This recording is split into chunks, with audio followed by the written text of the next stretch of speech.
Well, good afternoon. You know, it was important to me to have some people speak so you can get another perspective. I did want you to learn a little bit more about me, but you know, I think we went a little too far. I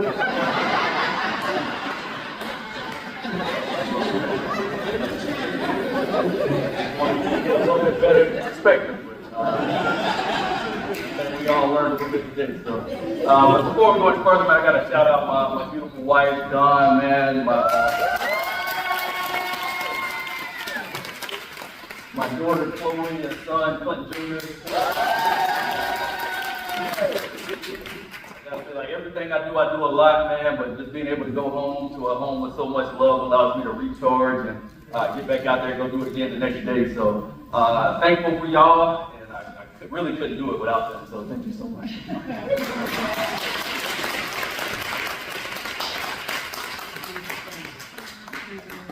But I gotta say, it's truly an honor to stand before you today. So many familiar faces, new friends, but just so many people who care deeply about their community.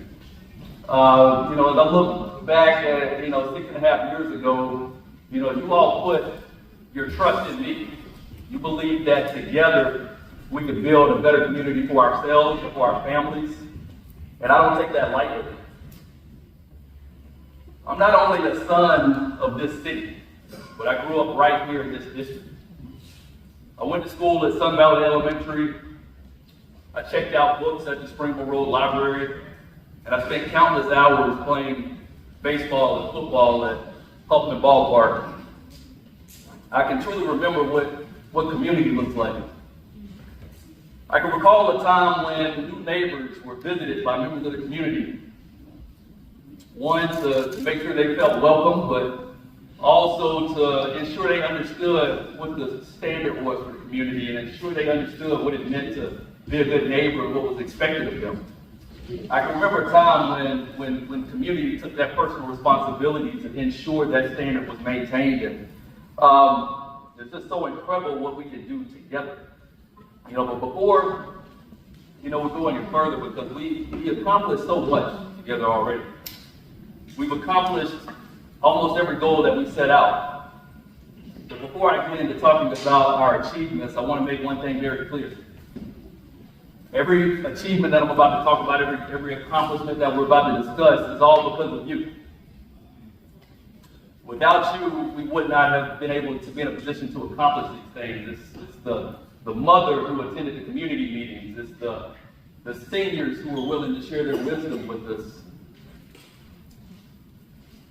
It's the young people who always remind us what we're fighting for. To the small business owners, the teachers, the working families, without you, we would not have progress to celebrate today.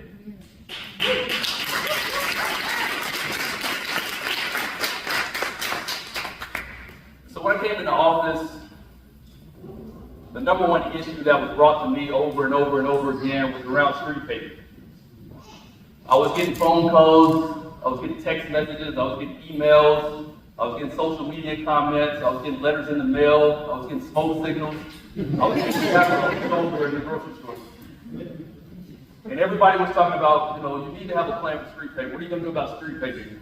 And so I gathered the team around and I took a deep, pregnant pause and I looked them right in the eyes and said, I think we need to do something about this street paving thing. And so we went to work quickly. We worked with the administration and ensured we had a plan to ensure consistent, adequate investments in street paving year in and year out. You see, street paving is not something that you can pay some this year, take a year or two off. You have to pay consistently year in and year out. I'm happy to say that during my time on the council, we have never invested less than $10 million per year. And even the last 3 years, we've been able to invest $15 million per year into street paving.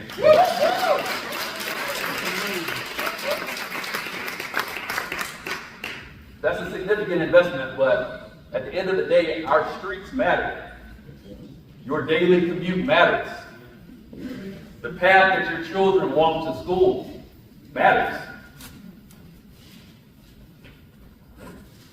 Many of you are here in the city from the district, and You've seen with your own eyes the consistency that I'm talking about. You've seen the paving trucks moving throughout the district each year. You've seen the progress that's been made. You've seen us deliver on the consistency that we talked about. And it's because of that consistency, it's because of that experience that you've had that you'll believe me.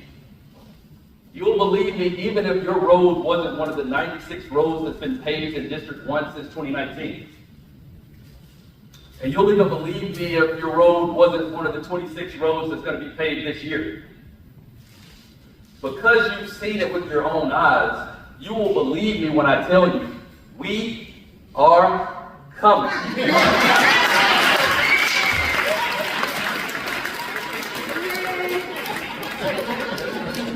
2 or 3 days. But that's not all. We've invested in public safety. We've invested in public safety. When I got in office, we didn't have public safety cameras in our district. And I'm proud to report that together, we obtained cameras in our district that not only are cameras, but they feed to the Real-Time Crime Center to allow the Birmingham Police Department to monitor what's happening in our district at all times, to quickly respond if there is an incident, but more than anything to serve as a deterrent to incidents happening in the first place. We've invested in community-focused solutions, and we've invested almost $16 million into a police recruitment and retention plan to ensure that we have adequate personnel to patrol your neighborhoods, that we have adequate personnel to continue driving down crime. Many of you raised concerns around speeding in our neighborhoods, putting your children, putting your families at risk. And I responded by working with the administration to create a speed cushion program. Because prior to 2021, speed cushions were not allowed on Birmingham city streets. We argued that speed cushions would make our community safer. We argued that speed cushions would make our children safer. And those 2 facts alone were more important than some old rule that was still on the city's books. I can say that program has been so effective that we've had to increase the budget to $500,000 just to keep up with the demand from the community. $500,000 seems like a lot of money, but it's not, because our children's safety is non-negotiable. Yeah, that's right. We've invested millions of dollars in upgrading our parks and community gathering places, because every child deserves a safe place to play. Every family deserves a beautiful place to come together. Every neighborhood deserves to take pride in where they call home. But we didn't stop with today's challenges. I'm a father now. You saw my 2 children, 7 years old and 6 years old, and as they grow, my perspective shifts. There's things that I pay attention to now that I may not have paid attention to in the past. And my daughter, she plays tennis. She's been learning the game for a few years, but a few months ago, we began to let her play competitively. We began to let her compete at a higher level. She competes here in Birmingham. She's 7, but she competes in the 10 and under division. And so we're proud of her.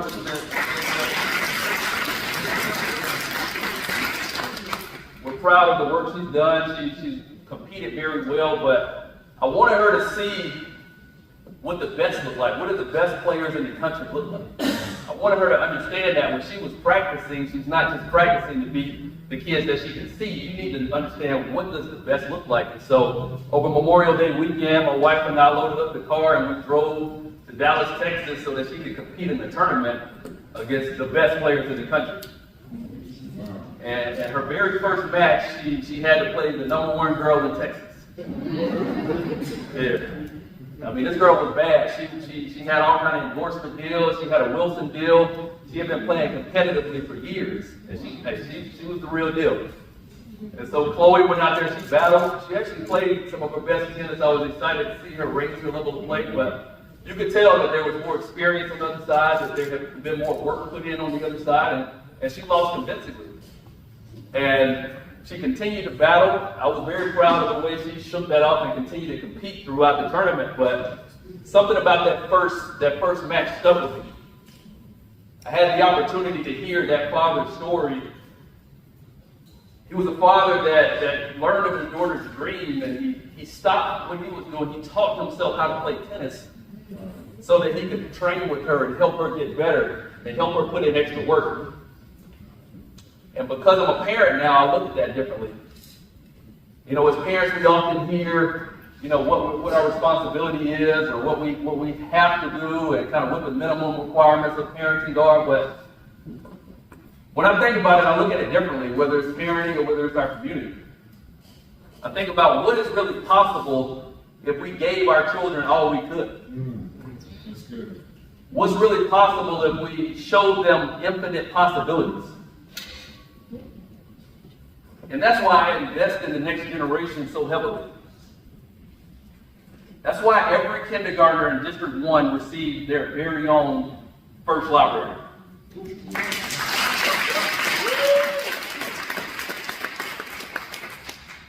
We want to encourage them to read early and often. And that's why I hand delivered every first library to every kindergarten in our district, because I want them to understand that this is important. Because I believe that leaders are readers. That's right. And every child deserves to see themselves as a reader from day one. Right.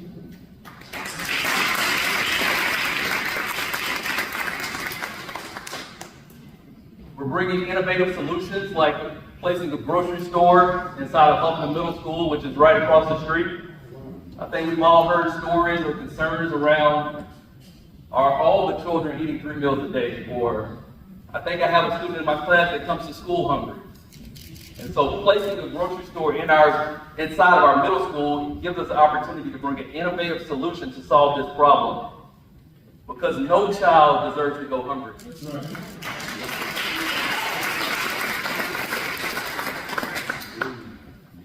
Because hungry children can't learn. And we refuse to allow food insecurity to come between our children and their dreams. We've allocated over $1 million to Huffman Ballpark.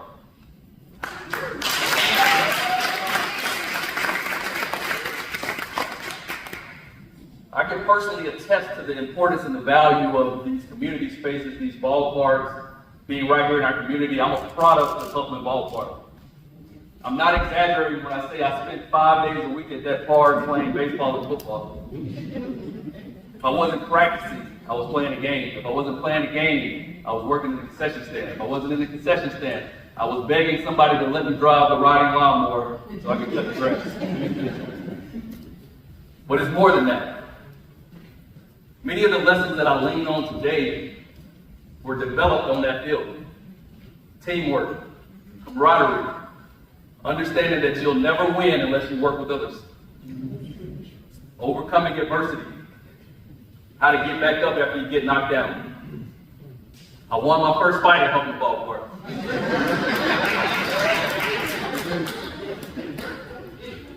I also lost my first fight at Huffman Ballpark.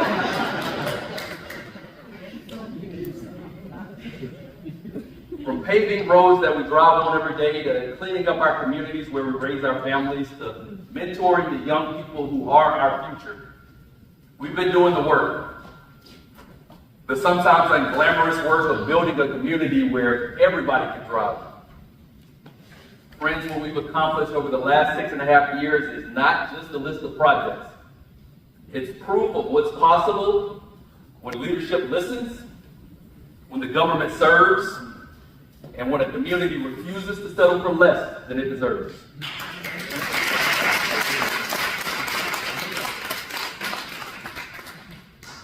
We've built more than parks and programs. We've built trust.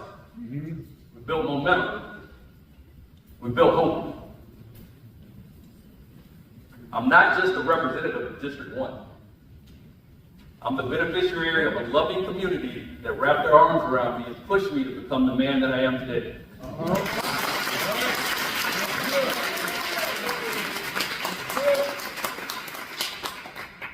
A number of years ago, I was living in Tacoma, Washington, with my wife. We were making great money, and we had no kids. I could walk a block down the street and play basketball every morning at the YMCA, and I was less than 40 minutes away from the best Nike clearance store in the country. I truly had everything I wanted.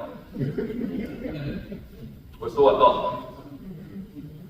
Nearly a year into my stay, I began to feel a tug on my heart. I can only explain it as the feeling you get when you're not operating in purpose. I began to have strong feelings of needing to do work that impacted people that looked like me. I began to have strong feelings of needing to do work that impacted people who came from where I came from. And so in January of that year, I began to pack up our condo, not fully understanding where or if I was even leaving. And several months later, I had the opportunity to come back home to Birmingham, and I took it. And I was excited to get back, but I did not come back the same man that left. I came back with a greater sense of purpose. I came back with a greater sense of urgency. People always ask me, how are you able to do so much? Why are you going so hard? Why does it mean so much to you? And I can honestly say that when I came back, I understood truly how much was on the line. There's too much at stake for us to stand on the sidelines. There's too much at stake for us to take a day off. There's too much at stake for us to just hope someone else steps up and solves the problem. And so I'm not here today to rest on what I've already done. I'm proud of every accomplishment. But it's time to go forward. The job is not finished.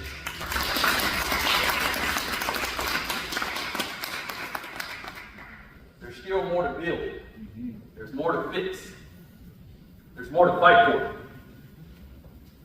There's a lot of distrust in our local, our regional, our federal governments. There's a lot of doubt and fear about our future. I understand that more than anyone, and that's why the next chapter is about building on the foundation that we've laid. It's about bringing even more resources to District 1. It's about making sure every family, not just some families, but every family has a chance to thrive right here in District 1.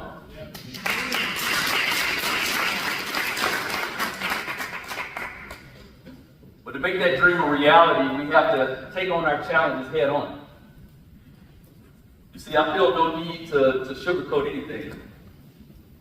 You can only overcome a challenge by embracing that it exists and tackling it head on. Over the last year, our community has seen an increase in unhoused residents in parts of our district.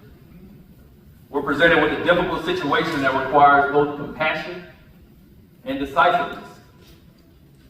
I have compassion for the unhoused individual that wakes up every day uncertain about what they'll eat or how they'll even get through the day.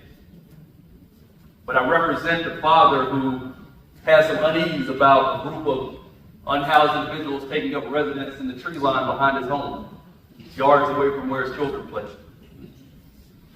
I represent the pastor who got to work early and surprised members of the unhoused community who had broken into his church.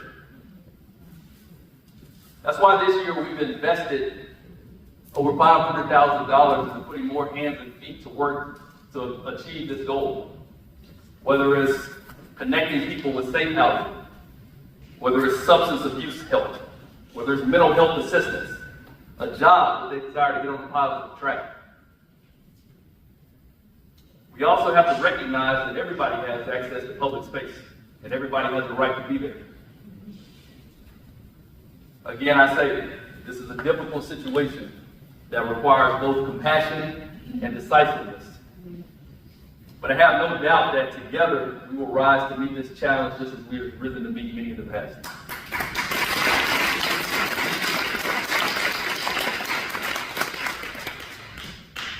We also have a need to continue our economic development efforts.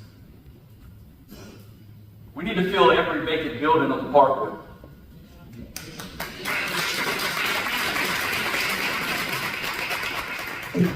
We need to fill every vacant building on Gaston Highway.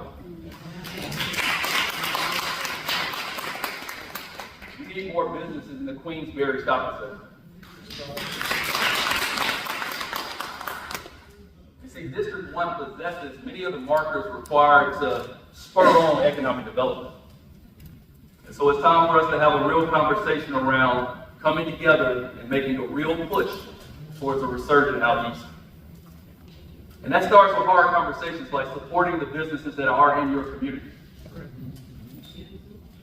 Again, that starts with hard conversations around supporting the businesses that have chosen you.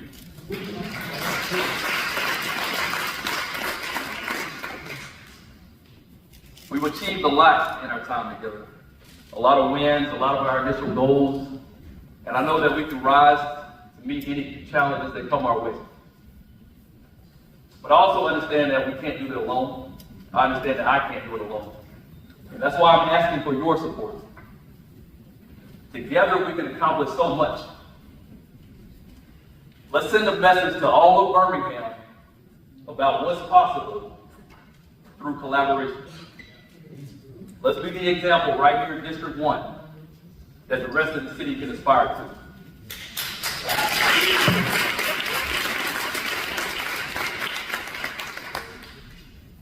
So here's what I need from you. Here's what I need from you. I need you to vote.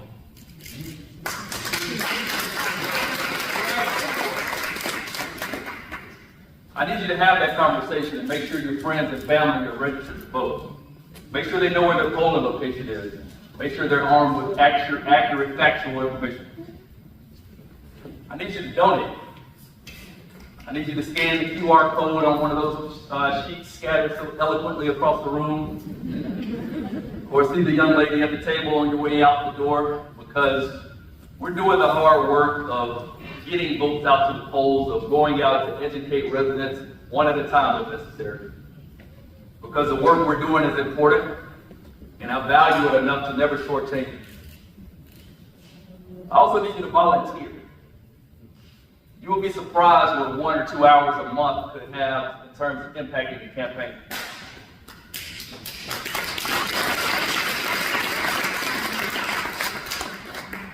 So I'm asking you to stand with me as we write the next chapter of District 1's history. Because this campaign isn't just about me. It's about our vision, our legacy, our future. Let's keep building District 1 together. Thank you so much.